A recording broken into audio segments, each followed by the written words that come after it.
Hello student, ಈ ವಿಡಿಯೋದಲ್ಲಿ ನಾವು ನಿಮ್ಮ BCom 5th semester GST goods and service tax subject ನಲ್ಲಿ ಬರುವಂತಹ 10 ಅಂಕದ ಮೊದಲನೇ ಪ್ರಶ್ನೆ ಎಲೆಕ್ಟ್ರಾನಿಕ್ ಕ್ಯಾಶ್ ಲೆಡ್ಜರ್. ಸೊ ಇದ್ರ ಮೇಲೆ ಕೇಳುವಂತಹ ಪ್ರಶ್ನೆ ಯಾವ ರೀತಿ ಇರುತ್ತೆ, ಏನೆಲ್ಲ ರೂಲ್ಸ್ ಇರುತ್ತೆ, ಫಾರ್ಮ್ಯಾಟ್ ಹೇಗಿರುತ್ತೆ, ಆನ್ಸರ್ನ ಹೇಗೆ ಸಾಲ್ವ್ ಮಾಡೋದು ಅನ್ನೋದನ್ನ ಎಕ್ಸಾಂಪಲ್ ಮೂಲಕ ತಿಳಿಸ್ತಾ ಇದ್ದೀನಿ.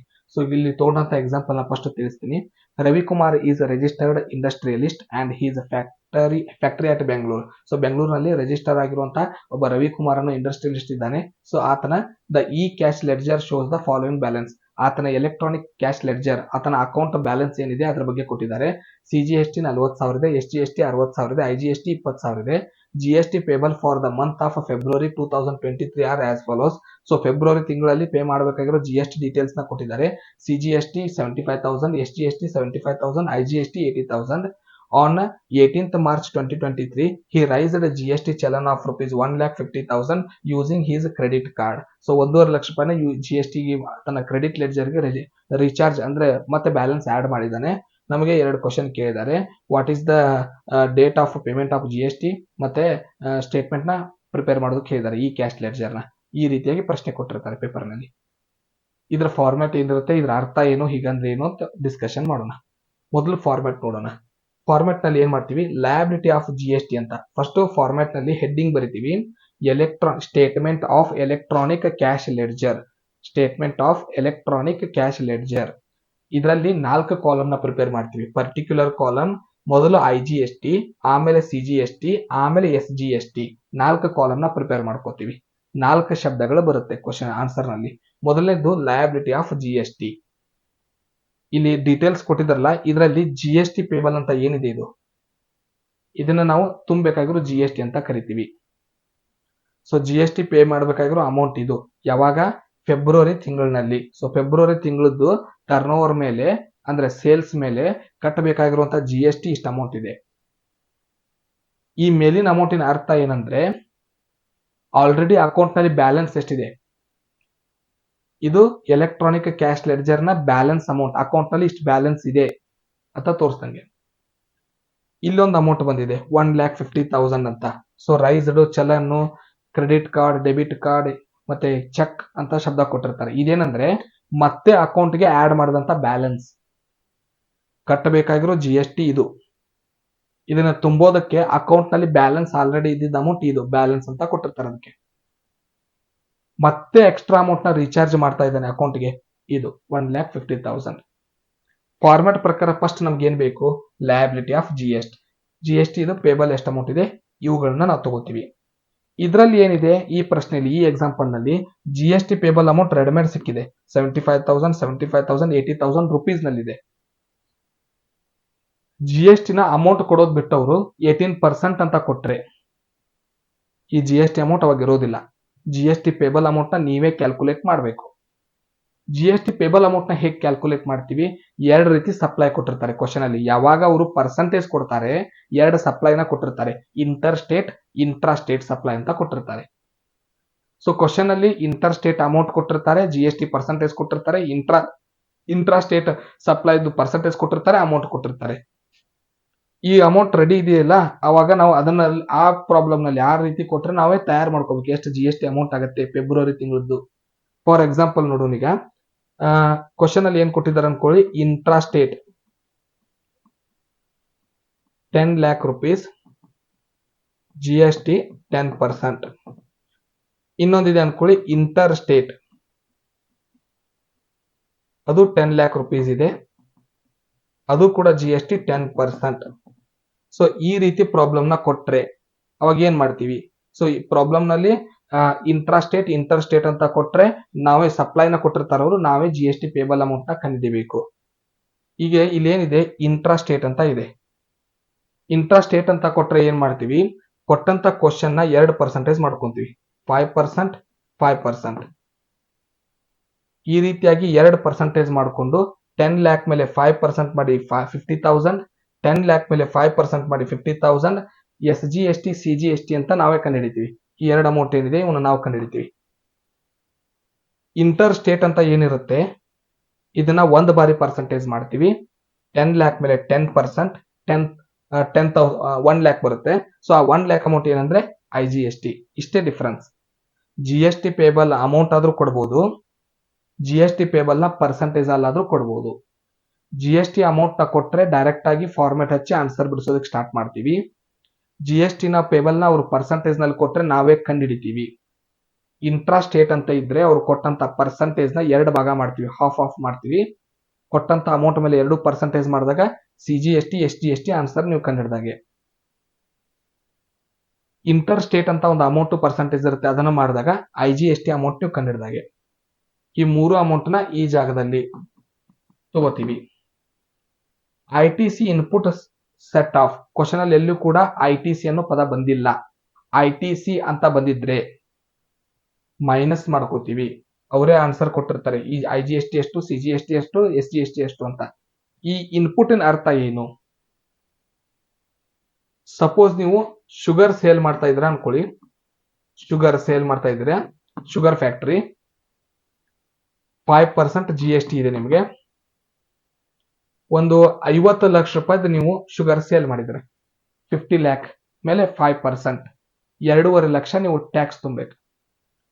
ಈ ಶುಗರ್ ನ ಎದರಿಂದ ತಯಾರು ಮಾಡಿರ್ತೀವಿ? ಮಷಿನ್ ನಲ್ಲಿ ಕಬ್ಬನ್ನ ನುರಿಸಿ ತಯಾರು ಮಾಡಿರ್ತೀವಿ. ಒಂದು 10 ಲಕ್ಷ ರೂಪಾಯಿ ನೀವು ಖರೀದಿ ಮಾಡಿದ್ರ ಅಂತ ತಿಳ್ಕೊಳ್ಳಿ ಮಷಿನ್ ನ. ಸೊ ಮಷಿನ್ ಬಿಲ್ ನಲ್ಲಿ ನೀವು ಜಿ ಎಸ್ ಟಿ ಪೇ ಮಾಡಿರ್ತಾರ. ಮಷಿನ್ ಜಿ ಎಸ್ ಟಿ ಎಷ್ಟಿದೆ? 18%. 10 ಲಕ್ಷ ರೂಪಾಯಿ ಮಷೀನ್ 18%, 1,80,000 ಆಲ್ರೆಡಿ ನೀವು ಟ್ಯಾಕ್ಸ್ ಪೇ ಮಾಡಿದ್ರ. ನೀವು ಸೇಲ್ ಮಾಡಿದಾಗ ತುಂಬಬೇಕಾಗಿರೋದು 50 ಲಕ್ಷಕ್ಕೆ 5%, 2.5 ಲಕ್ಷ ಟ್ಯಾಕ್ಸ್ ತುಂಬಬೇಕು. ನೀವು ಒಂದು ಮಷಿನ್ ಖರೀದಿ ಮಾಡಿದಾಗ ತುಂಬಿರೋ ಟ್ಯಾಕ್ಸ್ ಎಷ್ಟಿದೆ? 1,80,000. 2.5 ಲಕ್ಷದಲ್ಲಿ ಇದನ್ನ ಅಡ್ಜಸ್ಟ್ ಮಾಡ್ತಾರೆ. ಆಲ್ರೆಡಿ ನೀವು ತುಂಬಿರುವಂತ ನಿಮ್ಮ ಬಿಸ್ನೆಸ್ ಗೆ ಬೇಕಾದಂತ ನೀವು ವಸ್ತುಗಳನ್ನ ತಗೊಳ್ಳುವಾಗ, ಬಿಲ್ ಸಮೇತ ಮಷಿನ್ ತಗೊಂಡಾಗ, ಬಿಲ್ ಸಮೇತ ವಸ್ತುಗಳನ್ನ ತಗೊಂಡಾಗ ಟ್ಯಾಕ್ಸ್ ಪೇ ಮಾಡಿರ್ತೀರ. ವಾಪಸ್ ನೀವು ಸೇಲ್ ಮಾಡಿದಾಗ ಟ್ಯಾಕ್ಸ್ ತುಂಬುವಾಗ ಅದಕ್ಕೆ ಕನ್ಸೆಷನ್ ಸಿಗುತ್ತೆ. 2.5 ಲಕ್ಷ ಟ್ಯಾಕ್ಸ್ ತುಂಬುವ ಅವಶ್ಯಕತೆ ಇಲ್ಲ. ಆ ವ್ಯಕ್ತಿ 1,80,000 ಮೈನಸ್ ಆಗಿ ಇನ್ನು 70,000. ಇದನ್ನ ಇನ್ಪುಟ್ ಕ್ರೆಡಿಟ್ ಅಂತ ಕರಿತೀವಿ. Input credit I T C ಅಂತ ಕೊಟ್ಟಿರ್ತಾರೆ. ಸೊ ಕ್ವಶನ್ ಅಲ್ಲಿ ಇದರಲ್ಲಿ ಐ ಟಿ ಸಿ ಬಂದಿಲ್ಲ. ಬಂದಿದ್ರೆ ಡೈರೆಕ್ಟ್ ಆಗಿ ಆನ್ಸರ್ ಹಚ್ಚೋದನ್ನ ಕೊಡ್ತಾರೆ. ಐ ಜಿ ಎಸ್ ಟಿ ಎಷ್ಟು, ಸಿ ಜಿ ಎಸ್ ಟಿ ಎಷ್ಟು, ಎಸ್ ಟಿ ಎಸ್ ಟಿ ಎಷ್ಟು ಅಂತ. ಇನ್ನು ನೆಕ್ಸ್ಟ್ ಮೈನಸ್ ಮಾಡಿದ ನಂತರ opening balance of e cash ledger. Question ಅಲ್ಲಿ ಬ್ಯಾಲೆನ್ಸ್ ಅಂತ ಕೊಟ್ಟಿರ್ತಾರೆ, ಇವನ ಅಮೌಂಟ್ ಡೈರೆಕ್ಟ್ ಆಗಿ ಕೊಟ್ಟಿರ್ತಾರೆ. ಇವುಗಳನ್ನ ಮೈನಸ್ ಮಾಡಬೇಕು. ನೆಕ್ಸ್ಟ್ ಡಿಪಾಸಿಟೆಡ್ ಅಮೌಂಟ್ ಅಂತ ಇರುತ್ತೆ. ಸೊ ಎಷ್ಟು ಅಮೌಂಟ್ ಡಿಪಾಸಿಟ್ ಆಗಿದೆ, ಎಕ್ಸ್ಟ್ರಾ ಎಷ್ಟು ಅಮೌಂಟ್ ಆಡ್ ಮಾಡಿದೀವಿ ಅಕೌಂಟ್ ನಲ್ಲಿ. ಒಂದು ರೌಂಡ್ ಅಪ್ ಅಮೌಂಟ್ ಕೊಟ್ಟಿರ್ತಾರೆ. ಸೊ ಈ ರೌಂಡ್ ಅಪ್ ಅಮೌಂಟ್ ನ ನೀವು ಸ್ಪ್ಲಿಟ್ ಮಾಡಬೇಕು, ಡಿವೈಡ್ ಮಾಡಬೇಕು ಇಲ್ಲಿ 3ಕ್ಕೂ. ಇದಕ್ಕೆ ನಿಮಗೆ ಆಪ್ಷನ್ ಕೊಟ್ಟಿರ್ತಾರೆ, ನೀವು ಎಷ್ಟಾದ್ರೂ ಮಾಡಬಹುದು. ಇದನ್ನ ಡಿವೈಡ್ ಮಾಡುವಾಗ ಯಾವುದೇ ರೇಷಿಯೋಸ್ ಇಲ್ಲ, ಯಾವುದೇ ಕಂಡೀಷನ್ಸ್ ಇಲ್ಲ, ರೂಲ್ಸ್ ಇಲ್ಲ. ನೀವು 1.5 ಲಕ್ಷನ ನೀವು 3 ಕಡೆ ಎಷ್ಟಾದ್ರೂ ಅಮೌಂಟ್ ಡಿವೈಡ್ ಮಾಡಬಹುದು. ಹೀಗೆ ತಮಗೆ ಇಷ್ಟ ಬಂದಂತೆ ಈ ಅಮೌಂಟ್ ಡಿವೈಡ್ ಮಾಡೋದ್ರಿಂದ ಲಾಸ್ಟ್ ಆನ್ಸರ್ ಒಬ್ಬೊಬ್ಬರದು ಒಂದೊಂದು ರೀತಿ ಬರುತ್ತೆ. ಎಲ್ಲರದು ಆನ್ಸರ್ಸ್ ಸೇಮ್ ಬರೋದಿಲ್ಲ. ಇದನ್ನ ನೀವು ನೆನ್ಪಿಟ್ಕೋಬೇಕು. ಯಾವ್ದು ಆನ್ಸರ್ ಬಂದ್ರು ರೈಟ್ ಆನ್ಸರ್ ಇರುತ್ತೆ. ಈಗ ಇದನ್ನ ಆನ್ಸರ್ ನ ಬಿಡಿಸೋಣ. ಸೊ ಮೊದಲಿಗೆ ಹೆಡ್ಡಿಂಗ್ ಹಾಕೋಣ. ಏನಂತ ಹಾಕ್ತೀವಿ ಇದಕ್ಕೆ? Statement of electronic cash ledger.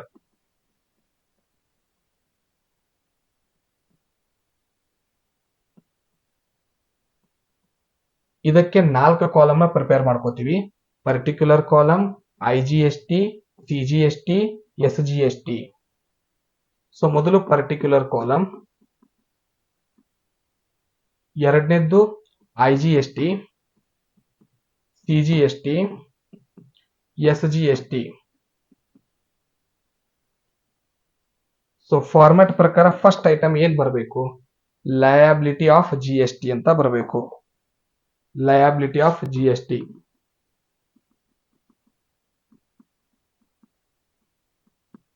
So liability of G S T ಅಂದ್ರೆ ಕ್ವಶನ್ ಅಲ್ಲಿ ಕೊಟ್ಟಂತ G S T payable amount ಅಥವಾ ಜಿ ಎಸ್ ಟಿ ಪರ್ಸೆಂಟೇಜ್, ಅದನ್ನ ನಾವು ಅಮೌಂಟ್ ಮಾಡ್ಕೊಂತೀವಿ. ಹೇಗಂತ ಆಲ್ರೆಡಿ ಎಕ್ಸ್ಪ್ಲೇನ್ ಮಾಡಿದೀನಿ. Intra state, inter state. So ಇದರಲ್ಲಿ ರೆಡಿ ಇದ್ದ ಅಮೌಂಟ್ ಇದೆ 75,000, 75,000, 80,000, 75,000.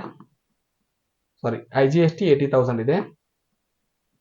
75,000, 75,000. ಈಗ ನೆಕ್ಸ್ಟ್ ಕೆಲಸ ಏನಂದ್ರೆ minus input I T C. So I T C set off ಅಂತ ಬರಿತೀವಿ. ಸೊ ಇದರಲ್ಲಿ ಬಂದಿಲ್ಲ. ಐ ಟಿ ಸಿ ಏನಾದ್ರು ಬಂದಿದ್ರೆ ಅಮೌಂಟ್ ಡೈರೆಕ್ಟ್ ಆಗಿ ಕೊಟ್ಟಿರ್ತಾರೆ, ಎಷ್ಟೆಷ್ಟು I G S T, C G S T, S G S T ಅಂತ. ಡೈರೆಕ್ಟ್ ಆಗಿ ಬರೋದು ಮೈನಸ್ ಮಾಡಿ ಬ್ಯಾಲೆನ್ಸ್ ಬರಿತೀವಿ. 80,000, 75,000, 75,000 ಬಂದಿಲ್ಲ, ಅದಕ್ಕೆ 0 ಆಸ್ ಇಟ್ ಇಸ್ ಆನ್ಸರ್ ಬರೆದಿದ್ದೀವಿ. ನೆಕ್ಸ್ಟ್ ಮೈನಸ್ ಮಾಡಬೇಕಾಗಿರೋದು ಬ್ಯಾಲೆನ್ಸ್. ಸೊ ಏನಂತ ಬರೀದಕ್ಕೆ ಇಲ್ಲಿ ಕ್ವಶನ್ ಅಲ್ಲಿ ಕೊಟ್ಟಿರುವಂತ ಬ್ಯಾಲೆನ್ಸ್, ಈ ಅಮೌಂಟ್ ಗಳನ್ನ ತಗೋತೀವಿ. ಅದನ್ನ opening balance of e cash ledger ಅಂತ ಬರಿಬೇಕು. ಫಾರ್ಮೆಟ್ ಪ್ರಕಾರ, ರೂಲ್ಸ್ ಪ್ರಕಾರ opening balance of e cash ledger.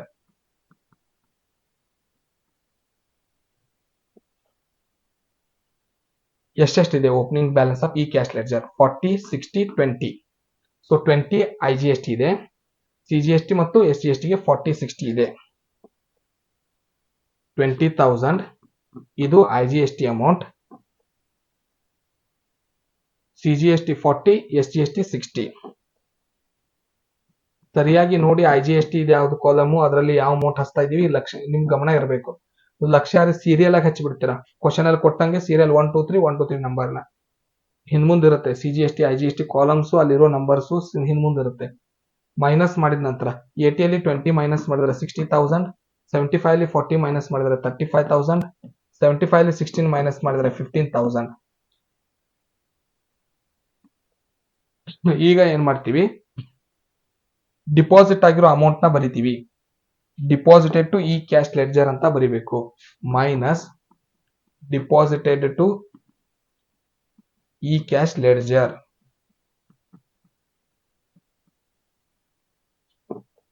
ಎಷ್ಟು ಅಮೌಂಟ್ ಡಿಪಾಸಿಟ್ ಮಾಡಿದ್ದಾರೆ? 1.5 ಲಕ್ಷ ರೂಪಾಯಿನ ಡಿಪಾಸಿಟ್ ಮಾಡಿದ್ದಾರೆ. ಸ್ಪ್ಲಿಟ್ ಮಾಡಬೇಕು. ಸ್ಪ್ಲಿಟ್ ಮಾಡುವಾಗ ಏನ್ ಮಾಡ್ತೀವಿ, ಇಲ್ಲಿ ಎಷ್ಟು ಅಮೌಂಟ್ ಇದೆ ಅದಕ್ಕೆ ಈಕ್ವಲ್ ಆಗೋಷ್ಟಾದ್ರೂ ಹಾಕ್ಬೋದು ನೀವು, ಅದಕ್ಕಿಂತ ಒಂದು 5,000 10,000 ಹೆಚ್ಚಿಗೆ ಆದ್ರೂ ಹಾಕ್ಬೋದು. ನಮ್ದು GST ಇನ್ನು 60,000 ತುಂಬಬೇಕು. ನಾವು ಡಿಪಾಸಿಟ್ ಮಾಡ್ತಿರೋ ಅಮೌಂಟ್ ಟೋಟಲ್ 1.5 ಲಕ್ಷ, 1,50,000. ಸೊ 60ಗೆ ಇನ್ನೊಂದು 10 ಸೇರಿಸಿ ಇಲ್ಲಿ 70 ಡಿಪಾಸಿಟ್ ಮಾಡ್ತೀನಿ. 1,50,000 ಅಲ್ಲಿ 70 ಇಲ್ಲಿ ಹಾಕಿದೀನಿ. ಇದಕ್ಕೆ 35,000 ಬೇಕು. ರೌಂಡ್ ಅಪ್ ಒಂದು 40,000 ಇಲ್ಲಿ ಹಾಕ್ತೀನಿ. 70 40 1,10,000 ಆಯ್ತು. ಇನ್ನು 40 ಬ್ಯಾಲೆನ್ಸ್ ಇದೆ. 1,50,000 ಡಿಪಾಸಿಟ್ ಮಾಡಿದೀವಿ, ಇಲ್ಲಿ 40,000 ಹಾಕ್ತೀನಿ. ಈ ಡಿಪಾಸಿಟ್ ಅಮೌಂಟ್ ಗೆ ಯಾವುದೇ ಕಂಡೀಷನ್ಸ್ ಇರೋದಿಲ್ಲ. ಮತ್ತೆ ನಾನು ಇಲ್ಲಿ ಮೈನಸ್ ಅಂತ ಹಾಕಿದೀನಿ. ನಿಮ್ ಕಾಲೇಜ್ ನಲ್ಲಿ ಪ್ಲಸ್ ಮಾರ್ಕ್ ಹಾಕಿರ್ತಾರೆ. ಅವ್ರು ಏನ್ ಮಾಡಿರ್ತಾರೆ, ಓಪನಿಂಗ್ ಬ್ಯಾಲೆನ್ಸ್ ನ ಫಸ್ಟ್ ಬರೋದು ಎಲ್ಲ ಕನ್ಫ್ಯೂಷನ್ ಮಾಡಿರ್ತಾರೆ. ಟೆಕ್ಸ್ಟ್ ಬುಕ್ ನಲ್ಲಿ ಇರೋ ರೀತಿನ ಹೇಳ್ತಾರೆ, ಪ್ರಿಪರೇಷನ್ ಏನು ಇರೋದಿಲ್ಲ. ರಿಯಲ್ ಅಂದ್ರೆ ಈ ರೂಲ್ಸ್ ಇರುತ್ತೆ. ಮೊದಲು GST ಪೇಬಲ್ ಅಮೌಂಟ್, ನೆಕ್ಸ್ಟ್ ಏನಾದ್ರೂ ITC ಅಡ್ಜಸ್ಟ್ಮೆಂಟ್ಸ್ ಇದ್ರೆ ಇನ್ಪುಟ್ ನ ಅಡ್ಜಸ್ಟ್ ಮಾಡ್ಕೊಳ್ಳೋದು. ಆಮೇಲೆ ನಮ್ಮ ಹಳೆ ಬ್ಯಾಲೆನ್ಸ್ ಏನು ಲೆಡ್ಜರ್ ನಲ್ಲಿ ರೊಕ್ಕ ಇರುತ್ತೆ ಅದರಲ್ಲಿ ಡಿಡಕ್ಟ್ ಮಾಡಿ ಇನ್ನ ಎಷ್ಟು ಪೇಮೆಂಟ್ ಮಾಡಬೇಕು GST ನೋಡ್ಕೊಂಡು ಡಿಪಾಸಿಟ್ ಮಾಡ್ತಾರೆ. Deposit amount minus. ಸೊ ಎಲ್ಲವನ್ನ ಮೈನಸ್ ಮಾಡೋದನ್ನ ಇದೇ ಫಾರ್ಮೆಟ್ ಪ್ರಕಾರ ನೀವು ಲೆಕ್ಕ ಬಿಡಿಸಬೇಕು. ಇದನ್ನ 2 ಚಾರ್ಟ್ 3 ಚಾರ್ಟ್ ಮಾಡಿ ಬಿಡಿಸಬಾರದು. ಮೈನಸ್ ಮಾಡಿದ ನಂತರ ಸೊ 60,000 ನಾವು GST ಪೇ ಮಾಡಬೇಕಾಗಿತ್ತು. ಮಾಡಿದ ಪೇಮೆಂಟ್ ಎಷ್ಟು? 70,000. ಎಕ್ಸ್ಟ್ರಾ ನಮ್ ಕಡೆ ಎಷ್ಟಿದೆ? 10,000. ಮೈನಸ್ ವ್ಯಾಲ್ಯೂ ಅಂದ್ರೆ ನಮ್ಮ ಈ ಕ್ಯಾಶ್ ಲೆಡ್ಜರ್ ನಲ್ಲಿ ಇನ್ನೂ ಬ್ಯಾಲೆನ್ಸ್ ಇದೆ ಅಮೌಂಟ್ ಅಂತ ಅರ್ಥ. ಒಂದ್ ವೇಳೆ ಇದು 80 ಇತ್ತು, ನಾವು ಇಲ್ಲಿ 70 ಬರ್ದಿದ್ವಿ ಅಂದ್ರೆ ಇನ್ನೂ 10,000 ಉಳಿತಿತ್ತು. ಸೊ ಅದು ನಾವು ಇನ್ನೂ ಪೇ ಮಾಡಬೇಕಾಗಿರೋ GST ಔಟ್ಸ್ಟ್ಯಾಂಡಿಂಗ್ ಬ್ಯಾಲೆನ್ಸ್. 35 ಅಲ್ಲಿ 40 ಮೈನಸ್ ಮಾಡಿದ್ರೆ -5,000. 15 ಅಲ್ಲಿ 40 ಮೈನಸ್ ಮಾಡಿದ್ರೆ -25,000. ಸೊ ಇದಿಷ್ಟು balances, not outstanding GST, it's a balance. ಒಂದ್ ವೇಳೆ ಪ್ಲಸ್ ಆನ್ಸರ್ ಬಂದ್ರೆ, ಫಾರ್ ಎಕ್ಸಾಂಪಲ್ ಈಗ 1 ಲಕ್ಷ ಇತ್ತು ಅಂತ ಅನ್ಕೊಳ್ಳಿ. GST ನಾವು ತುಂಬಬೇಕಾಗಿರೋದು ಈ ವರ್ಷ ಅಂದ್ರೆ ಈ ತಿಂಗಳ ಫೆಬ್ರವರಿ ತಿಂಗಳಲ್ಲಿ 1 ಲಕ್ಷ ತುಂಬಬೇಕು. ಇದರಲ್ಲಿ ITC ಬಂದಿಲ್ಲ ಈ ಪ್ರಾಬ್ಲಮ್ ನಲ್ಲಿ, ಮತ್ತೆ 1 ಲಕ್ಷ ಹಾಗೆ ಉಳಿತಿತ್ತಿಲ್ಲಿ. 1 ಲಕ್ಷದಲ್ಲಿ ಕ್ವಶನ್ ಅಲ್ಲಿ ಓಪನಿಂಗ್ ಬ್ಯಾಲೆನ್ಸ್ ನಮ್ದು ಲೆಡ್ಜರ್ ಬ್ಯಾಲೆನ್ಸ್ ಇರೋದು 20,000 ಕೊಟ್ಟಿದ್ದಾರೆ. 1 ಲಕ್ಷದಲ್ಲಿ 20,000 ಅಡ್ಜಸ್ಟ್ ಮಾಡ್ತಿದ್ವಿ, ಇನ್ನು 80,000 1 ಲಕ್ಷದಲ್ಲಿ 20,000 ಅಡ್ಜಸ್ಟ್ ಮಾಡ್ತಿದ್ವಿ, ಇನ್ನು 80,000 ಉಳಿತಿತ್ತು. ನಮ್ಗೆ ಕೊಟ್ಟಿರುವಂತ ಡಿಪಾಸಿಟ್ ಅಮೌಂಟ್ ನ ಕೇವಲ ಇಲ್ಲಿ 70,000 ಬರ್ದಿದ್ರೆ ನಮ್ಗೆ ಆಪ್ಷನ್ ಇರುತ್ತೆ, ಎಷ್ಟಾದ್ರೂ ಬರಿಬಹುದು. ಇಲ್ಲಿ ನಾವು 70,000 ಬರ್ದಿದ್ವಿ ಅಂತ ತಿಳ್ಕೊಳ್ಳಿ. ಇಲ್ಲಿ 80,000 ಅಲ್ಲಿ 70,000 ಅಡ್ಜಸ್ಟ್ ಆಗಿ ಇನ್ನೂ 10,000 ಪ್ಲಸ್ ಆನ್ಸರ್ ಬಂತು. ಪ್ಲಸ್ ಆನ್ಸರ್ ಅರ್ಥ ಇಲ್ಲಿ ಏನು ಬರಿಬೇಕು? GST ಕ್ಯಾರಿ ಫಾರ್ವರ್ಡ್ ಅಂತ ಬರಿಬೇಕು. ಮೈನಸ್ ಆನ್ಸರ್ ಬಂದ್ರೆ ಬ್ಯಾಲೆನ್ಸ್ ಅಂತ ಬರಿಬೇಕು. ಈ ರೀತಿಯಾಗಿ ಈ ಆನ್ಸರ್ ನ ಸಾಲ್ವ್ ಮಾಡ್ತೀವಿ. ಮುಂದಿನ ವಿಡಿಯೋದಲ್ಲಿ ಮತ್ತೊಂದು 10 ಅಂಕದ ವಿಡಿಯೋದೊಂದಿಗೆ ಸಿಗೋಣ. ಧನ್ಯವಾದಗಳು.